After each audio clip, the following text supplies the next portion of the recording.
هات في بداية فيديو جديد ضرب نار.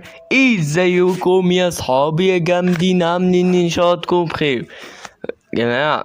انا هثبت لكم من دلوقتي يا جماعة، عامل الفيديو ده مخصوص عشان اثبت لكم يا جماعة ان يوتيوب ده بيطلب مني اثبات الملكية. يعني يا جماعة استغفر الله العظيم، اهو لما نعمل كده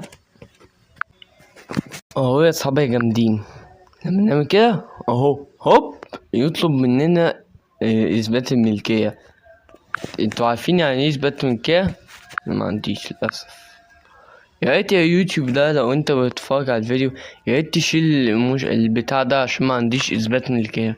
يعني انت والله العظيم ما عندي رقم ولا حاجات دي، وانا نفسي انزل فيديو على اصحابنا الجامدين. فاقول لكم حاجة مهمة يا اصحابي الجامدين.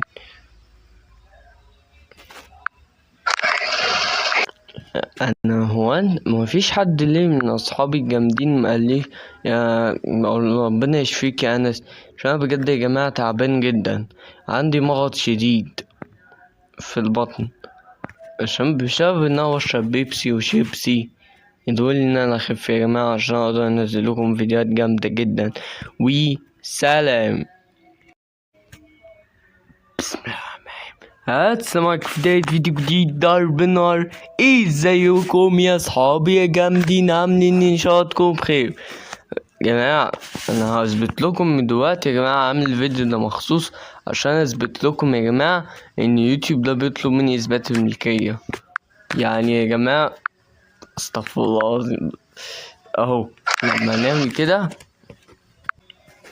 اهو يا صحابي يا جامدين، لما نعمل كده اهو هوب يطلب مننا اثبات الملكية.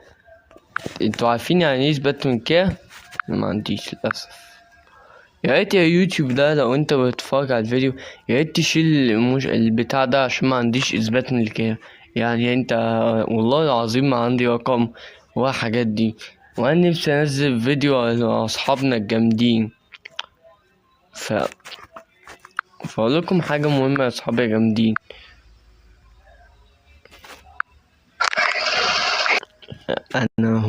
ما فيش حد ليه من اصحابي الجامدين ما قال لي يا ربنا يشفيك يا انس، عشان انا بجد يا جماعه تعبان جدا، عندي مرض شديد في البطن عشان بسبب ان انا بشرب بيبسي وشيبسي. يدول ان انا اخف يا جماعه عشان اقدر انزل لكم فيديوهات جامده جدا. وسلام.